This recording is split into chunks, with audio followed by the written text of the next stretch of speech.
Now, one of the most over and underappreciated techniques in martial arts is the humble knee to the body.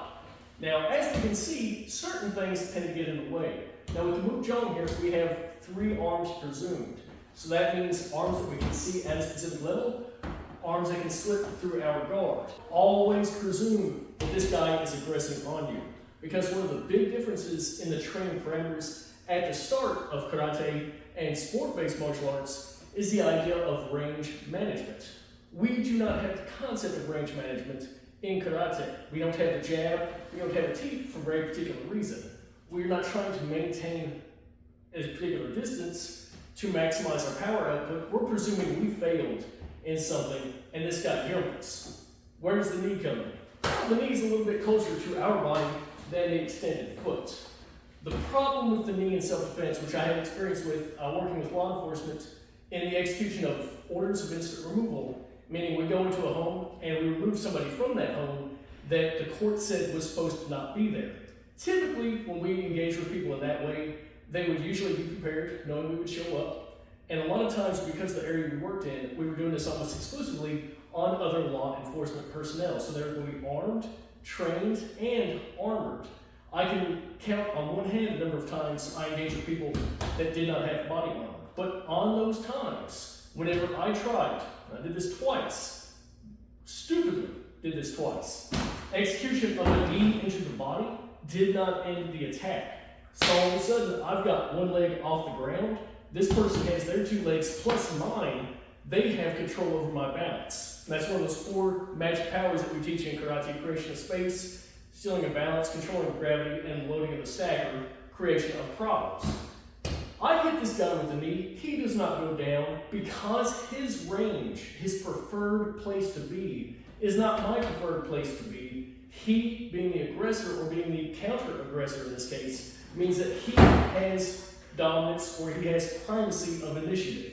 That's a long, fancy way of saying he gets to decide what is happening and where the fight is going to occur. Because knees to the body can but do not guarantee or do not have a greater than average chance of ending the fight right then, I typically recommend against knees to the body as a primary approach. Knees to the groin, slightly more effective. Knees to the pubic bone, which is just a little bit above, a little bit better. I have seen people completely drop by that. The sound is like a, have you ever dropped a pumpkin on a hot sidewalk? Okay, that sound is what happens when the pubis mons is completely shattered by impact. That will end pretty much anybody's fight, desire to be existing, that kind of thing. Getting off topic, when we execute knees, we are in close. So we have to presume either a clinch position, and of course we have various methods for being there, whether that's the Muay Thai positioning, whether that's our single overlap, double overlap, outer overlap, so it's just the thing on the other side. If we have control from the top, if we have control from the bottom. If we are just completely out of position, we're constantly jockeying to get position, there is also going to be this changing of not just Y, the up and the down, but the X and the Z, the deeper action here. And the deeper action states that if I'm throwing a knee to the body and there's still energy going that direction because this guy's pushing me, this knee to the body, not my best bet. So in self-defense or in close action, the only good technique is forward aggression.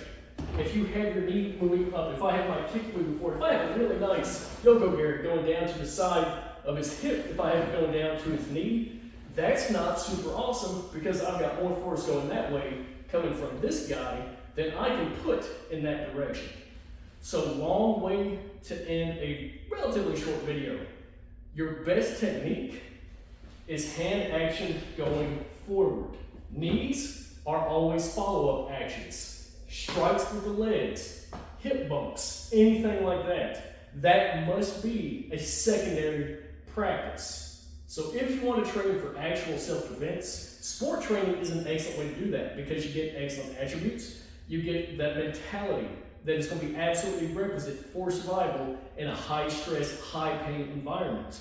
But our initial contact in Seisan Kata in Weiqi, we have our upward action and engagement. We've loaded the stack, attacking the eyes, engaging the bridge, drawing into for additional control, striking up into the thigh or the groin, coming down from the outside or the inside, getting control of the leg, furthering engagement of that leg.